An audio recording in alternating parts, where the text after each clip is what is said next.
Well, the NFC North had itself a terrible, horrible, no good, very bad day.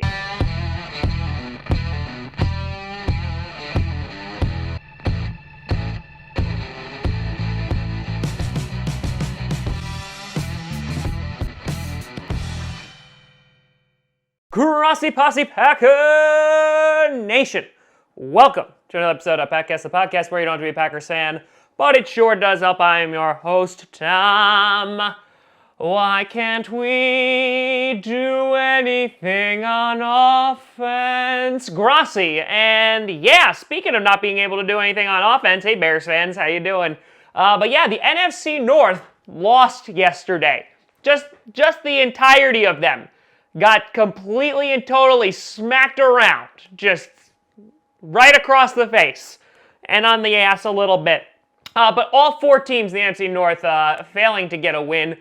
Two teams came real close, that being the Vikings and the Lions, while both the Bears and Packers just struggled on offense. And there was like glimpses of maybe they would come back, and then it just fell apart in their face. And so we'll go through each game and kind of look at where each team is now that we are, we're starting to look at playoff implications now, starting to look at playoff brackets, and who knows what's in store for this division. Before we get to that, I got two shout-outs to do for the Patreons, and that is the first one with Theodore Cesar Mosby. Godspeed, child, and thank you for your patronage. And a big shout out and thank you to Mr. John Robertson for joining the Tom Frickin' Frackin' Grossi tier. He's going to get himself a shirt as well as a signed Allergic to Fun comedy album. And he also is responsible for making those sexy-ass new graphics. So a big shout out and thank you to John for that. If you are interested in some cool rewards, check out Ba-boom!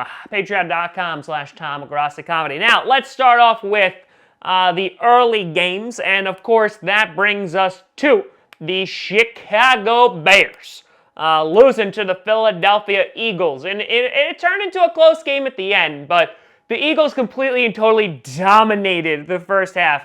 In fact, the Bears didn't score their first down until there was less than a minute left in the first half.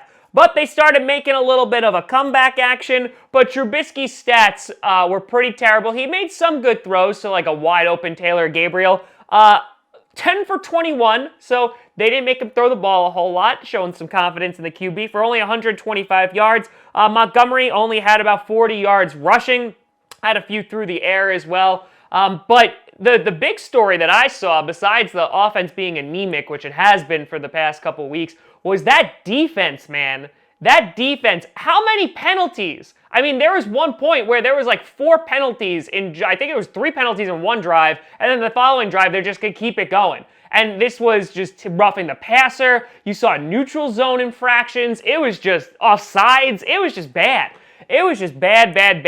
And looking at the Bears right now, and I don't put a ton of stock in like look at like, you know, their body language or like, you know, how they're conducting themselves as they walk off the field. But like, it's kind of hard not to notice, but like heads are down, people are sad, and it just seems like the aspiration and hope just got sucked out of Chicago. And for a team that I predicted was going to win this division this year, this is a sad sight. But at this point, I think, honestly, within the division, the Bears having a shot at winning the division is pretty much over, as well as the playoffs, considering that the playoff picture in the NFC is so ridiculously competitive. It's going to be near impossible for them to get back and make the playoffs. So, Bears, I'm just about to stick a fork in it. So, no bueno. Then moving on to the Minnesota Vikings, who only lost for, again, it wasn't Kirk Cousins, but lost on a last-second field goal to the Kansas City Chiefs. But Kirk Cousins had himself a day, 19 for 38. You know, he missed a bunch of throws, but that's okay. 220 yards, 3 touchdowns. Cook really didn't get a whole lot today. Ran 21 times, but only got 71 yards out of there and 4 receptions for 45 yards. And watching these parts of this game, what I saw was obviously like Matt Moore, the blitzes, the all-out blitzes worked most of the time, but you had some big plays to like Tyreek Hill. You also had Kelsey Watkins making like amazing one-handed grabs. And when Matt Moore had time, he was able to tear apart your secondary, which has been suspect for the past couple of weeks. But what I saw is that in that fourth quarter, when the game was super duper tight, the Vikings went super conservative with their play calling. They had called a bunch of screens already that day, but I mean, like you're running it and throwing short little dinky passes on 3rd and long, and ultimately it bit you in the ass. Obviously, you missed an extra point, which certainly didn't help. But they definitely could have won this game, and you know, it's not the biggest of blows to the Vikings, but the fact that the Packers did beat the Chiefs, you know, that could help out the playoff standings potentially in the future for the Packers, of course. And you know, we'll see if the Vikings are going to be able to take on the Chargers and defeat them when they play later this season, because you know, right now the NFC North is just it's just an intermingled web of messiness. But the Vikings, you know, they put up a really good game. It was similar to the Packers game against the Chiefs. Obviously, they just weren't able to get it done. But the Vikings, they still looked good. It's just that secondary and the play calling was a little bit suspect. Then, of course, let's get on to the Green Bay Packers. Oh, God. Just zero offense. Zero offense. You have Tony Romo walking down the field and was like, "Oh, we've gotten further than the Packers." Yeah, well, it looked like just there was no game plan coming in. The offensive line was terrible. We couldn't really get any pressure on Phillip Rivers, who was making easy adjustments, and they ran over us with Melvin Gordon and Eckler. The passing game was effective enough to defeat us too, but their defense completely and totally shut us down. We had no commitment to the run. We had no commitment to the pass. We were forcing passes to Davante Adams. The offensive line was giving up pressures and sacks for Rodgers.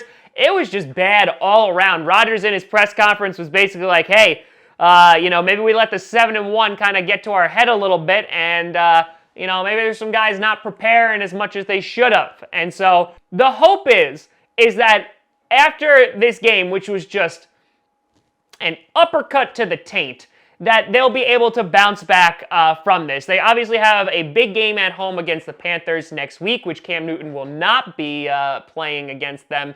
And then we go off into the bye, and then we have a huge game against the 49ers the following week after the bye. So, you know, I'm hoping this was like, okay, let's reevaluate, because no part of the ball looked good. And the defense struggled, the offense struggled, the special teams didn't look good. It was just bad all around. Then, of course, we had the Detroit Lions getting in a shootout with the Oakland Raiders and falling to the Oakland Raiders. Stafford, 26 for 41, over 400 yards with 406, 3 touchdowns, and 1 interception. They had no rushing attack, but they had Kenny Golladay and Marvin Jones both getting over 100 yards and getting a touchdown. And just like they were involved with the shootout against the Giants, this one, it just came up short. They were able to get down after the Raiders were able to go ahead and score. They were able to go down. They had a pass interference call that they brought them like right down to the goal line. They had 4 shots and they were unable to get it in. And so again, the Lions, they show that they're a solid team. They definitely are. And they've had a bunch of bad breaks this season. But who knows? The Bears may be just staying in the basement, because that team just doesn't look good at all. But overall, yeah, NFC North, not a great week for the division. We'll see what happens next week. If you had to do a quick ranking of it, the Bears are still going to be in the basement with their anemic offense and defense, which is struggling too. Again, Akeem Hicks, that's just killing them right now. And lack of discipline. I don't know if Matt Nagy's just losing the locker room completely. Trubisky obviously is feeling some heat as well. That can't be good. Then you have the Lions sitting at number 3. You know, they're doing enough to get in these shootouts, but they're also getting in shootouts with bad teams. And then the Vikings are still at number 2. Close game with the Chiefs. Packers were able to beat them, though, and I'm going to hopefully just put this one as an outlier for the Packers staying at number 1. But if they show up like they did against the Chargers, against the Panthers, they're going to get punched in the mouth again. So it's going to be interesting to see how these teams rebound after the entire division just got its ass kicked. But let me know what you think down in the comments below. You think the Vikings, you think the Bears, the Lions, the Packers, they're going to be able to bounce back? Or are things just going to get worse before they get better? Or maybe they just won't get better. You can always find me at TomGrossiComedy.com or at TomGrossiComedy on all social media you see down below. Check out podcasts on SoundCloud, iTunes, Google Play Music, Spotify, and of course YouTube. And a big shout and thank you to all the Patreon members over at patreon.com/TomGrossiComedy. But thank you so much for watching. I'm Tom Grossi. And as always, go Pack Go.